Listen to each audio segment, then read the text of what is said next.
दोस्तों नमस्कार, मैं राम सूरत यादव।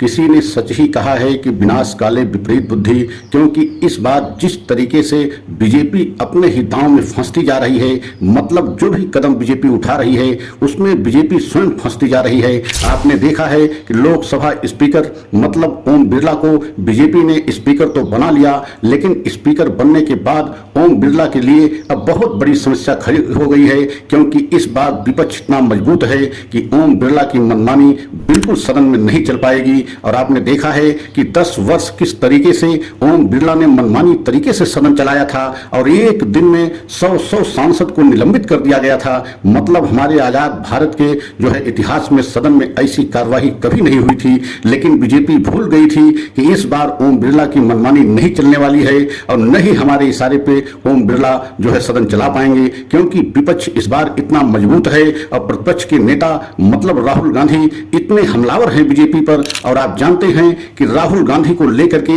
बीजेपी हमेशा असहज महसूस करती है, क्योंकि जिस तरीके से राहुल गांधी और जिस अंदाज में बीजेपी पर हमला करते हैं, खासकर मोदी पर हमला करते हैं, उससे बीजेपी हमेशा अपने आप को असहज महसूस करती है और बीजेपी बेचैन रहती है। और यही कारण है कि इस बार विपक्ष की इतनी मजबूती के कारण जो है ओम बिरला किसी भी तरीके से मोदी का पक्ष सदन में नहीं ले पाएंगे और न ही जो है एक तरीके से मनमानी तरीके से सदन चला पाएंगे। और अब जो प्रतीत हो रहा है, जिस तरीके से विपक्ष एकदम निशाने पर ओम बिरला को लिया है, उससे तो ये लग रहा है कि ओम बिरला को पद छोड़ना पड़ेगा, या तो इस्तीफा देना पड़ेगा, या तो स्वयं जो है बीजेपी कोई ऐसा कदम उठाए कि उनको हटा करके किसी और को जो है अध्यक्ष बनाए। लेकिन आज हम इसी पर पूरा खुलासा करेंगे कि ओम बिरला के आने वाले समय में और कितनी मुश्किलें बढ़ सकती हैं, क्या वो पद छोड़ सकते हैं या पद से जो है हटाए जा सकते हैं। विपक्ष के दबाव में ओम बिरला को अपने पद से इस्तीफा देना पड़ सकता है। तो आज हम इसी पर पूरा सच और खुलासा करेंगे।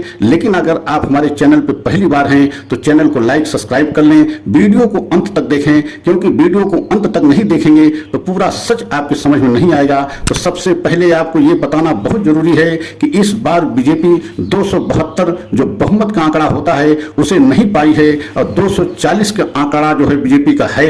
और अपने एनडीए के गठबंधन मतलब और घटक दलों के सहारे बीजेपी गठबंधन की सरकार चला रही है। और यही वजह है कि आपने देखा है कि स्पीकर को लेकर के चंद्रबाबू नायडू ने बहुत बड़ी जो है अपनी शर्त रखी थी कि स्पीकर पद हमको दिया जाए, लेकिन प्रधानमंत्री मोदी जी मनमानी तरीके से अपने आप को ये दिखाने की कोशिश किया कि हमारी जो है सरकार पूर्ण बहुमत में नहीं है, लेकिन इसके बाद भी हम सरकार उसी तरीके से चलाएंगे जिस तरीके से 10 वर्ष तक चलाया है। लेकिन अब जो है प्रधानमंत्री मोदी को और बीजेपी को ये दिखाने की कोशिश एक तरीके से महंगा पड़ रहा है, क्योंकि जिस तरीके से ओम बिरला को चयन तो कर लिया गया है, लेकिन अब जो है मुसीबत बढ़ गई है। आपने देखा है कि जिस तरीके से राहुल गांधी का माइक बंद किया गया, उसको लेकर के सिर्फ कांग्रेस ही नहीं बल्कि पूरा विपक्ष मतलब जो इंडिया गठबंधन में शामिल नहीं भी हैं, वो भी एक तरीके से इंडिया गठबंधन के साथ एक आवाज उठा रहे हैं कि ये लोकतंत्र की हत्या है। अगर प्रतिपक्ष के नेता अपनी कोई बात कह रहे हैं तो उनकी बात के कहते समय उनका माइक बंद क्यों किया गया।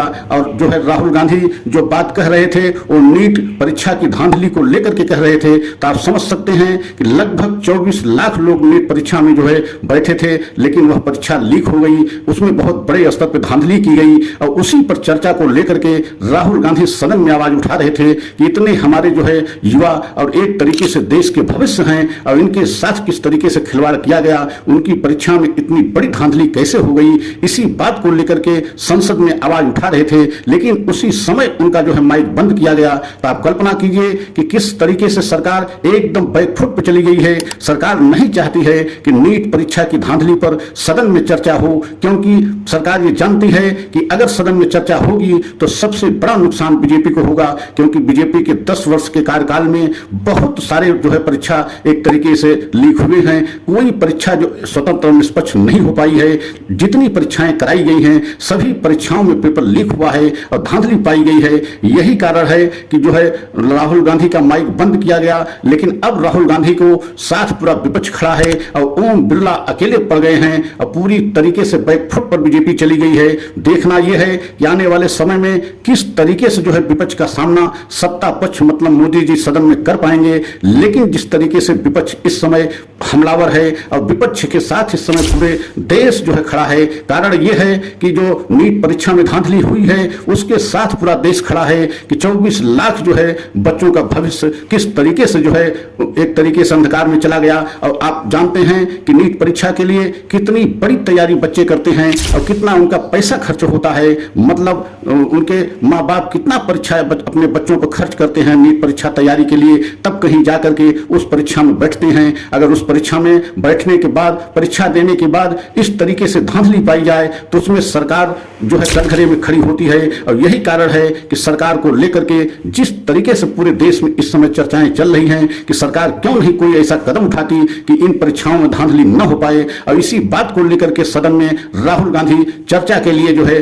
अपनी बात कह रहे थे और पूरे देश के युवाओं को संदेश देने की कोशिश कर रहे थे कि हम सरकार से ऐसा कानून बनवाएंगे कि आने वाले समय में किसी भी परीक्षा में धांधली नहीं होगी। लेकिन उसी समय उनका माइक बंद किया गया। तो आप समझ सकते हैं कि इस समय पूरी बीजेपी बैकफुट पर है और एक तरह से जो राहुल गांधी जनता की आवाज उठा रहे हैं, जनता की आवाज बने हुए हैं। आपने देखा है भारत जोड़ो यात्रा से लेकर के भारत जोड़ो न्याय यात्रा में किस तरीके से राहुल गांधी पूरे देश की जनता से मिले और जन जन की आवाज को सुना और उनके लिए हर स्तर पर जो है लड़ाई करने के लिए, उनकी आवाज उठाने के लिए, उनको हक दिलाने के लिए राहुल गांधी पूरी तरीके से खड़े होने की बात किया है। और आज राहुल गांधी पहली बार जो है प्रतिपक्ष के नेता बने हैं, एक संवैधानिक पद को स्वीकार किया है। और यही कारण है कि विपक्ष इतना मजबूत है सदन में कि जिसकी वजह से बीजेपी एकदम बैकफुट पर चली गई है। और जिस तरीके से मनमानी तरीके से सदन में 10 वर्ष कार्यवाही होती रही या सदन जो है ओम बिरला चलाते रहे, अब जो है ओम बिरला के लिए बहुत बड़ी समस्या खड़ी हो गई है। क्योंकि सदन इतना मजबूत है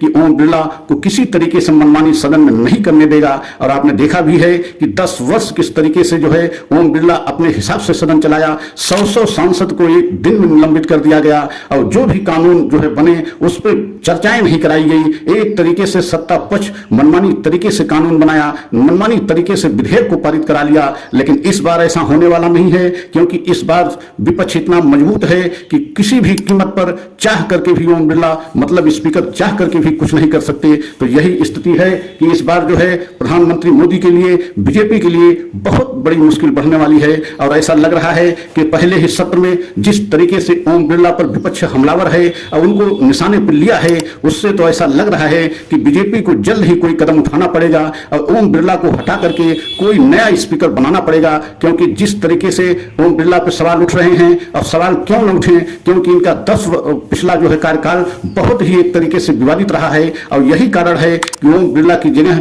अगर किसी दूसरे को स्पीकर नहीं बनाया जाता तो आने वाले समय में मतलब 5 वर्ष इसी तरीके से सदन बाधित होती रहेगी और विपक्ष जो है ओम बिरला को एक तरीके से निशाने पर लेता रहेगा। और बीजेपी ने यह बहुत बड़ी गलती कर दी जो इस बार भी ओम बिरला को स्पीकर बनाया, बल्कि इनके जगह चंद्रबाबू नायडू जो एनडीए के घटक दल के जो है बहुत बड़े सहयोगी हैं, उनकी बात मान लिया होता और उन्हीं के कोई जो है एक सांसद जो वरिष्ठ सांसद होते उनको जो है स्पीकर बना दिया गया होता तो शायद ये स्थिति न आती। लेकिन मनमानी तरीके से मोदी ने मंत्रिमंडल का भी विस्तार किया और ओम बिरला को मनमानी तरीके से जो है अपने ही जो है एक तरीके से इच्छा से जो है उनको स्पीकर बनाया। और यही कारण है कि अब बीजेपी के लिए मुश्किल बढ़ती जा रही है। आने वाले समय में देखना होगा कि ओम बिरला को पद छोड़ना पड़ेगा या स्वयं इस्तीफा दे सकते हैं। क्योंकि जिस तरीके से विपक्ष हमलावर है और विपक्ष जो है ओम बिरला को निशाने पर लिया है, उससे तो लग रहा है कि ओम बिरला को पास और कोई विकल्प नहीं है। क्योंकि वह अगर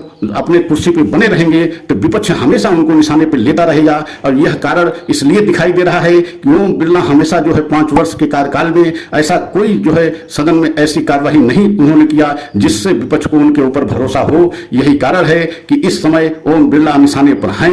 आने वाले समय में देखना होगा कि ओम बिरला स्वयं इस्तीफा देते हैं या बीजेपी उनके स्थान पर किसी और का चयन करती है। ये विषय जो आने वाले समय में अगले सत्र में हो सकता है दिखाई भी दे। अगर हमारा वीडियो अच्छा लगा हो तो लाइक सब्सक्राइब करें, कमेंट के द्वारा अपनी राय हमें अवश्य दें। अगला वीडियो लेकर के आएंगे, तब तक के लिए जय हिंद।